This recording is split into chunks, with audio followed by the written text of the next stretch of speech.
like a snowman on the first warm day of spring. My name's Max Solish. I perform as Dolfish, and I'm on tour from Cleveland, Ohio. Reduce me to a puddle. Well, the record came out October 30th, and I started a tour, a 35-day tour, on October 28th in support of the record. So I've just been traveling around for the last month and some change. Just a carrot on the leaves and send. Yeah, actually, a few days ago, one of the coolest things that's ever happened to me happened. I was playing Des Moines, Iowa, and in a crowd of 40 people, there was Bob Nastanovich from Pavement there, and he was really digging the set. And then I came off stage, and he came to the merch table and bought both copies of my record, and I was like, freaking out and geeking out over it, and yeah, that was pretty wild. That was a cool highlight. And then we've been keeping in touch in the last couple days, and he's kind of helping me, he's kind of putting in some feelers to people over, so I could potentially get overseas and stuff. So that was one of those wild occurrences that can really never happen unless you tour. You never know when they're gonna happen, but you can't count on them to happen while you're sitting at home. So that was pretty cool. Send a hungry rabbit to polish off my few remains. I would rather. I try to not overthink things.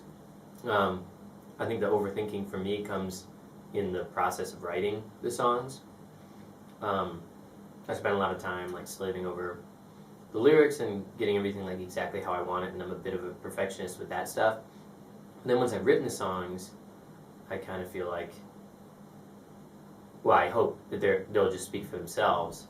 And so I have an idea in my head for how I want it to sound, and I surround myself with people like Patrick, who produced the record, that I trust, and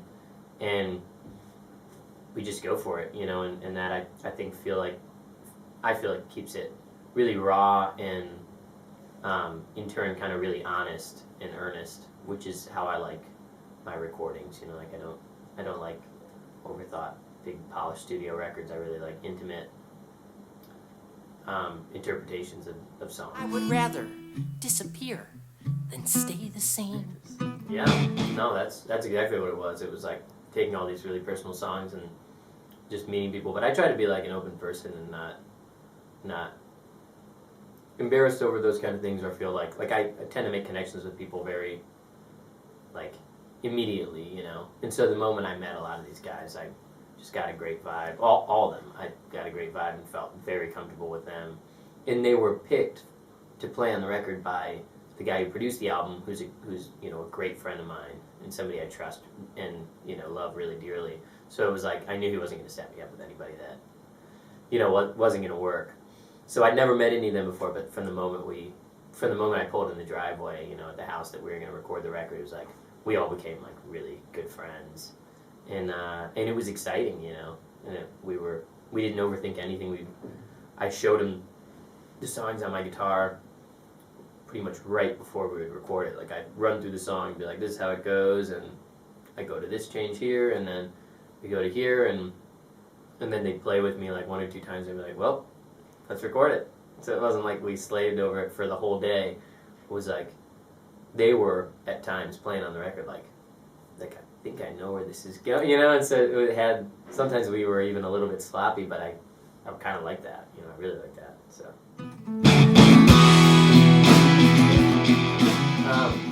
So yeah, this was, I've been in the right place at the right time a lot of different times.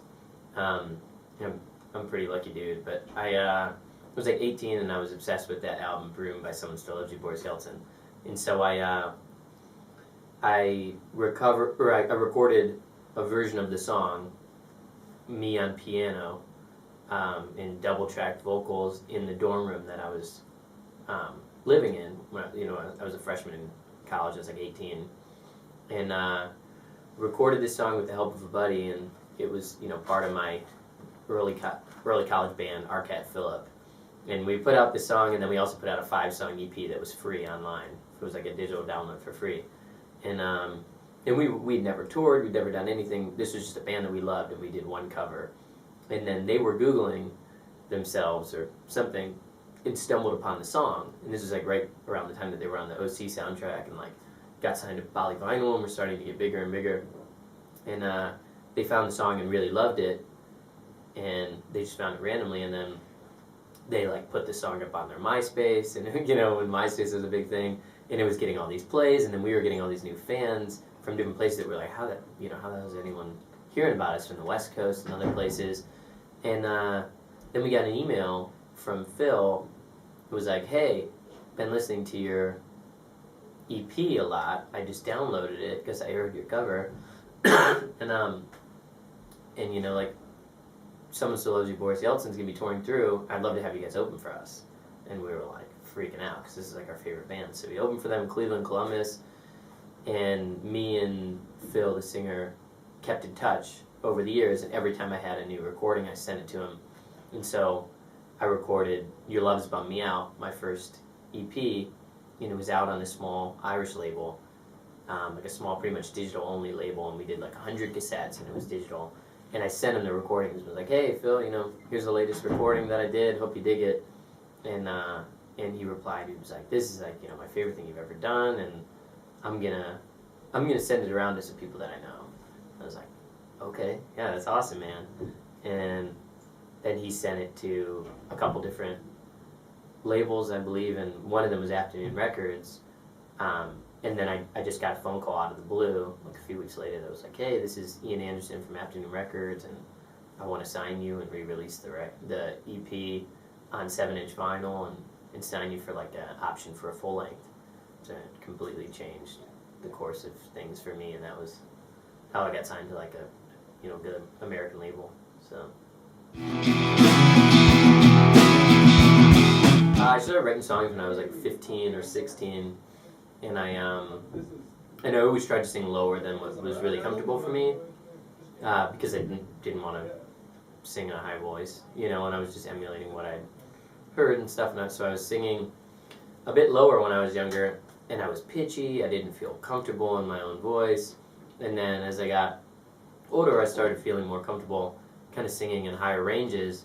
And then I realized that like when I actually soared, you know, and where I did well was kind of as a tenor, and just was like, well, I don't care if I kind of sound like a girl at times, you know, like this is what's comfortable, this is my voice, you know, and I just kind of came into my own and embraced the weirdness that was coming out, and people received it well, and you know, I just kind of maybe found it around 17 or 18, but yeah, I mean, I've had tons of sound guys or like door guys, you know, like they're at the front of the venue and I'm playing in the back, and they've come up and been like, man, you know, I liked your set, but first when I heard you singing, I had my back face towards you, I thought there was a girl, you know, and I've heard that a million times, but I don't really know. I'm just happy it's unique and people are embracing it and enjoy it. You know, I mean, some people do, some people don't, but what are you gonna do? Great pizza, by the way. I like feeling of, you know, being alone on stage and all the pressure kind of being on me, and I love, you know, I can call audibles, I can read the crowd, I can play anything any way I want it, I can slow a song down, I can speed it up, and I just feel like I shine in that setting, and I've played in bands before and I've really enjoyed it, but ultimately, having done the two, I love being solo, and I love performing solo. Never gotten any real, you know, complaints from the crowds, and it's a nice way to be able to tell stories and kind of connect with the audience. And it's, you know, way more economical than having a band. You know, being alone on the road is certainly, you know, the best way to do it at this stage for me. So yeah, I can't think of a reason why I wouldn't at this point. So yeah, I anticipate always being a solo performer. It does get lonely, yeah. I don't know. I just am in my head a lot, you know. I write a lot of songs. Traveling, I feel more creative on the road in the car, listening to records than I do at home, you know, doing other things. So I've noticed that, like, I think I've written either full songs or the majority of about 4 or 5 songs in the last month. And when I'm at home, it's a really good month if I write one complete song. So I'm kind of like thinking, this is almost the best way for my writing style. And it's horribly inconvenient. Like I'm driving on the highway and I'm merging on, to a different highway, and I'm like, get a line in my head or an idea for a song, and then I'm like going through it and starting to write it. But of course I don't have my guitar and I don't have anything. And then I end up pulling over to a gas station and getting a napkin and writing it down and just using some arbitrary vocal melody, and then I piece it together when I get home.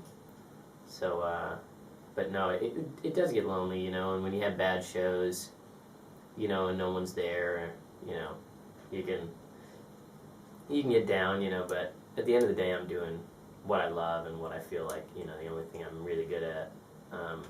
So it's worth every moment of it, Dream. Living the dream, in my opinion, I consider it to be that, even though, living at the poverty line, traveling around alone all the time, wouldn't be a lot of people's dreams, but to me, it's absolutely, living my own personal dream. But yeah.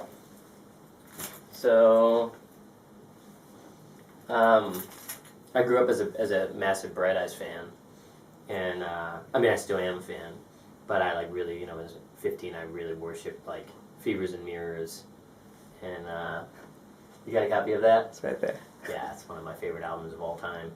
And then when I was 18 or 19, I, was starting to really be like, this is what I want to do. I want to travel around. I want to be a musician, and so I got a lyric from A Song to Pass the Time tattooed on me. That's kind of been a mantra of mine.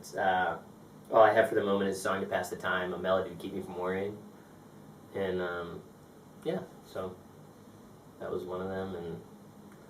And this one, a friend of mine did, and it was a sketch of a little EP kind of demo thing that my old band Arlo and the Otter put out, and my girlfriend drew it, and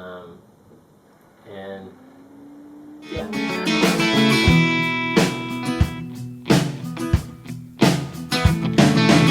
Well, yesterday you vowed to never be that way again.